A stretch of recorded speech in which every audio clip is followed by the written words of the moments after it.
Namaku Akila Putri Anjani, biasa dipanggil Kila. Aku terlahir dari keluarga yang terbilang kaya.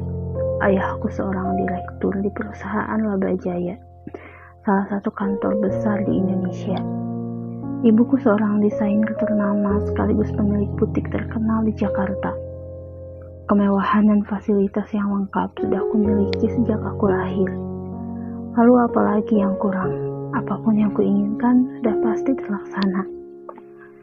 Namun, itu semua tidak menjamin hidupku bahagia. Walaupun hidup dalam kemewahan, aku selalu merasa menjadi seseorang yang miskin. Kenapa?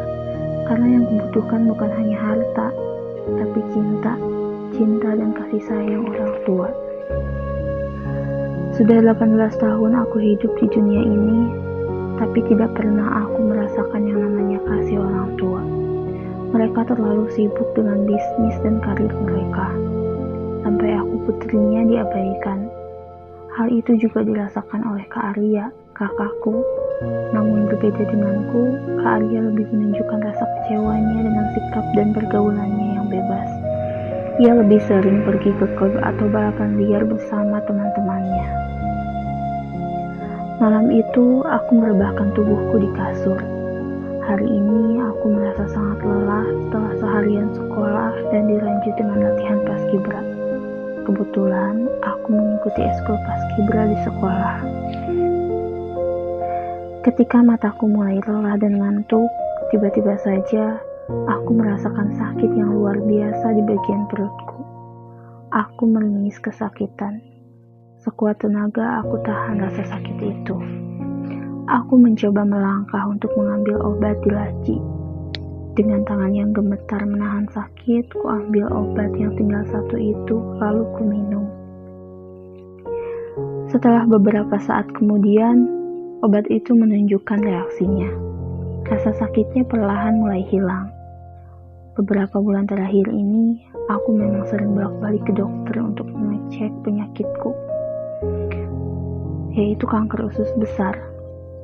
Tidak ada yang tahu tentang penyakitku ini, karena saat aku ingin memberitahu kedua orang tuaku, mereka tidak pernah ada waktu untuk mendengar ceritaku. Malam itu, aku dan Kak Arya hanya makan malam berdua saja, karena papa dan mama masih sibuk di kantornya. Mereka selalu pulang malam. Kak Arya mau kemana? Kok buru-buru gitu makannya? Tanyaku. Kakak mau pergi sama teman, jawabnya. Balapan lagi ya? Aku bertanya lagi. Kak Arya hanya mengangguk. Kak, malam ini jangan pergi ya, pintaku. Aku takut. Kan ada Bi Ina sama Mang Agus di sini. Kenapa harus takut? Biasanya kan kakak gak ada di rumah tiap malam. Kenapa baru sekarang kamu bilang takut? Tanya Kak Arya. Pokoknya aku gak mau kakak pergi malam ini, rajuku. Sudahlah, kamu gak usah takut. Kakak pergi sekarang ya, udah ditungguin temen-temen. Ucapnya sambil mengacak cukur rambutku sebelum pergi. Kak Arya memang selalu baik dan perhatian padaku, tapi dia juga gak pernah ada waktu untukku. Dia lebih memilih pergi bersama temannya daripada menemani adiknya di rumah. Malam ini aku harus kembali merasakan kesepian. Meskipun ada 2 asisten rumah tangga. Aku kembali ke kamarku setelah selesai makan. Sebelum itu, aku meminta Bi Ina untuk mengantarkan susu ke kamarku. Aku berjalan lemas menuju kamarku. Perlahan, kubuka pintu kamar. Aku masuk dan duduk di tepian kasur. Sekilas, kulihat foto keluarga yang sengaja aku simpan di meja dekat kasur. Ku ambil foto itu. Kulihat gambar mama, papa, dan Kak Arya tersenyum senang sambil melihatku yang masih di pangkuan mama. Aku merindukan kalian saat ini, batinku. Tok tok tok, suara pintu diketuk 3 kali. Pasti Bi Ina yang mengetuk. Masuk, Bi. Aku menyuruh Bi Ina untuk masuk.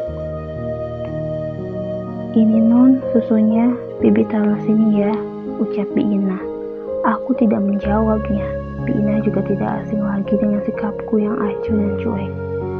Baru saja Biinah keluar, tiba-tiba perutku kembali sakit. Pandanganku kabur, tubuhku pun terasa lemas. Aku menjerit. Biinah yang mendengar jeritan dari kamarku langsung kembali dan melihatku sedang meringis kesakitan. Aku melihat kepanikan di wajah wanita parubaya itu. "Non, tunggu sebentar ya."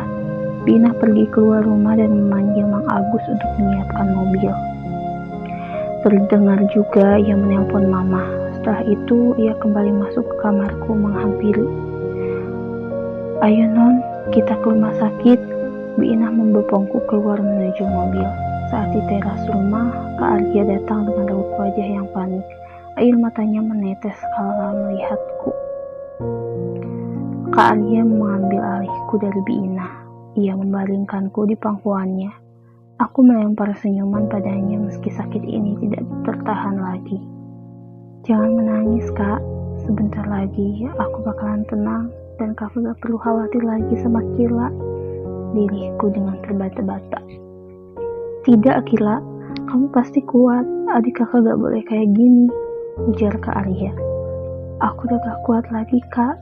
Maafin Kila," balasku sebelum akhirnya aku menghembuskan nafas terakhirku di pangkuan Kak Arya.